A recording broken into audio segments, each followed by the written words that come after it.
Omotoso is not the only one. There are hundreds and thousands of Omotosos out there who are doing exactly the same thing. If you look at what is happening in the country, multiply it by 1,000. Those that feel brave enough to take their religious leaders to court for sexual violations are so few and far between.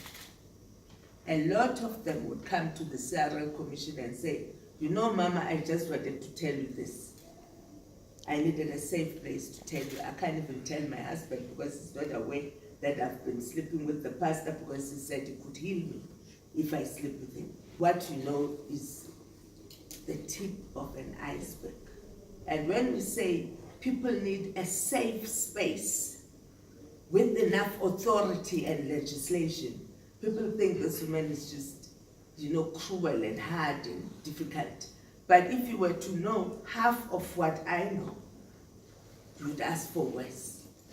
Because it's only a safe space of a peer review mechanism committee that can say, Pastor, she's telling us this.